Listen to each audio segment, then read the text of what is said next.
The headlines and now the news in detail. His Majesty Sultan Haitham bin Tariq issues two royal decrees.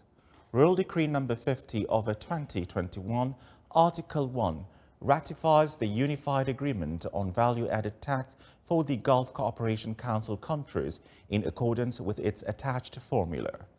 Article 2, the bodies concerned shall deposit the ratification document of the agreement according to its provisions. Article 3, this decree shall be published in the official gazette and come into force from the date of its issue.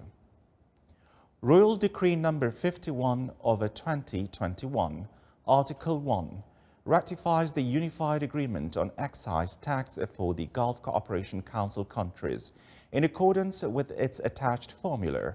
Article 2, the bodies concerned shall deposit the ratification document on the agreement according to its provisions.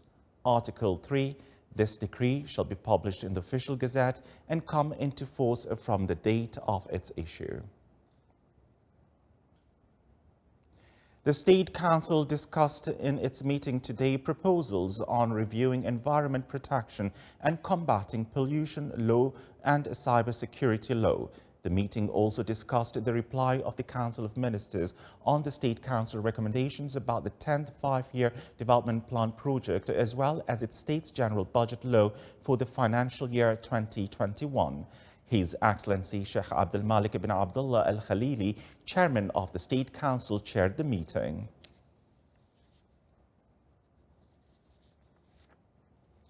The Ministry of Labour continues to complete employment procedures for job seekers in both public and private sectors.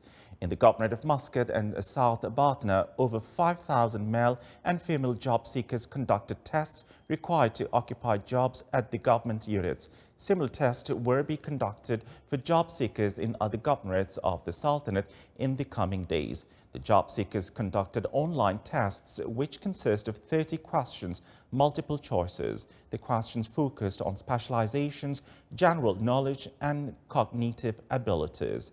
His Majesty Sultan Haitham, and during his chairmanship of the meeting of the Supervisory Committee of the National Employment Programme, focused on the issue of job seekers' employment file and challenges facing employment process. His Majesty issued the Royal Directives to occupy job seekers in both the public and private sectors, and the Ministry of Labour is moving forward on this regard.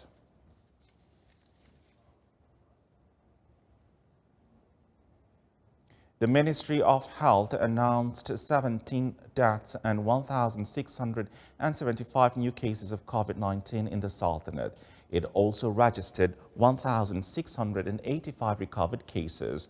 This brings the total number of COVID-positive cases to 280,235 cases in the Sultanate. The Ministry of Health pointed out that the total number of COVID-19 fatalities reached 3,356. The total number of recovered cases in the Sultanate reached 248,151. The ministry also pointed out that 156 cases were hospitalized over the past 24 hours, as the total number of current hospitalized COVID-19 infected patients stands at 1,491. Of them, 493 are in intensive care units. With the aim to enhance communication and the economic and commercial cooperation with the Sri Lankan side and develop the commercial relations, Oman Chamber of Commerce and Industry signed a memorandum of understanding with the Sri Lankan National Chamber of Commerce. Signing the agreement came in the sideline of the Omani Sri Lankan Business Forum, which discussed ways of cooperation between the two countries in the field of food, health, tourism, communication, and information technology. The Ministry of Higher Education, Scientific Research and Innovation signed an agreement with Oman L&G Development Foundation to finance equipping the mechanical engineering labs of Saham Vocational College. More details in the following report. To equip the national workforce with the latest innovative technologies and vocational training, The Ministry of Higher Education, Scientific Research and Innovation signed an agreement with Oman LNG Development Foundation to finance the provision of equipment and tools to the mechanical engineering laboratories at Saham Vocational College.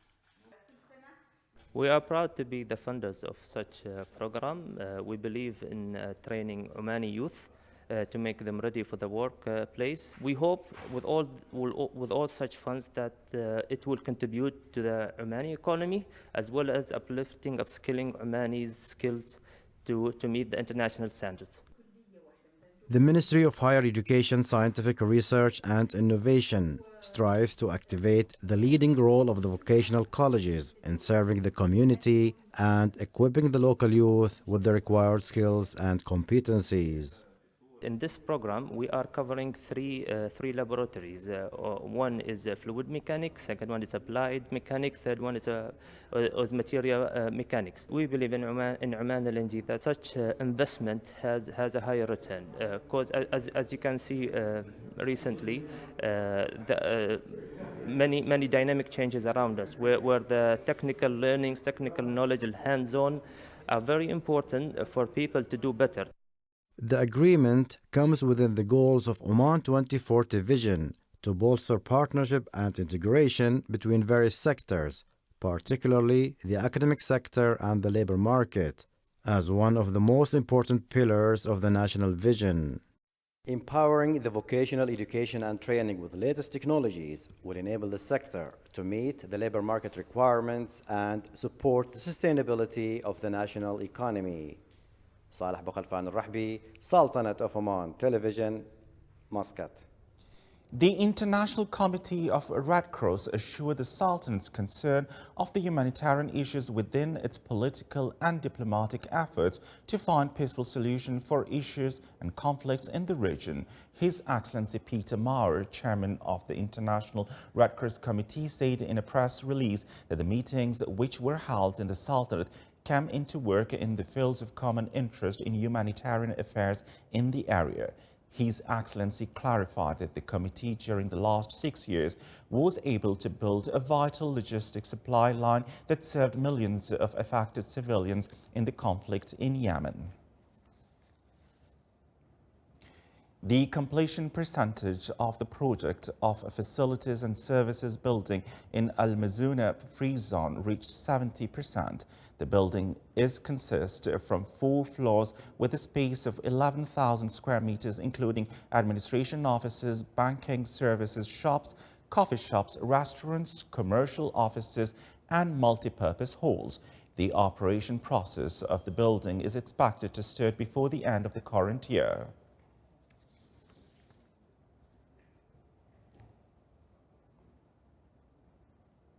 Towards achieving a balanced urban development in all governorates that goes in line with Oman's Vision 2040, the Ministry of Housing and Urban Planning begins to implement a series of initiatives in the next period, namely organizing a number of workshops in various governorates of the Sultanate to match with the regional urban strategy that will be implemented in each governorate.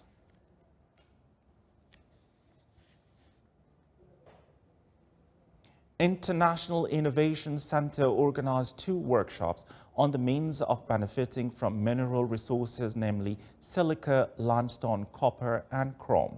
The 2 workshops highlighted initial investment opportunities in mining sector and their importance in uplifting added value in this resource.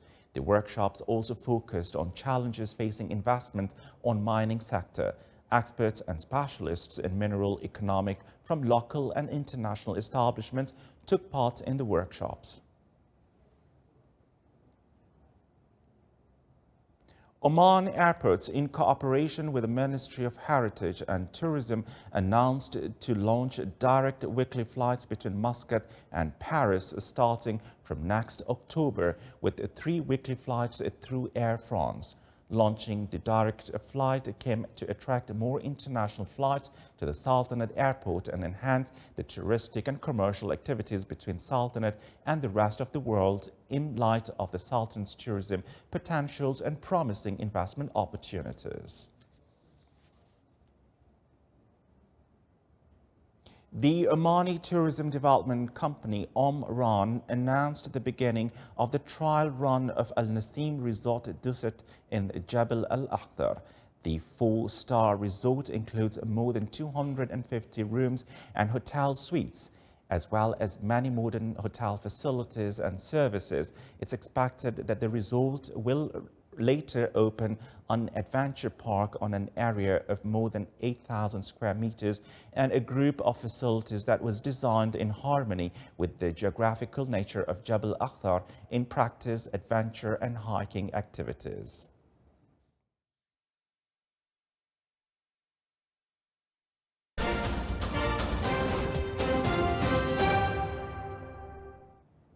Now for the international world, Suez Canal authorities announced today the release of hulking shipping vessel that blocked the crucial east-west waterway for nearly a week earlier this year.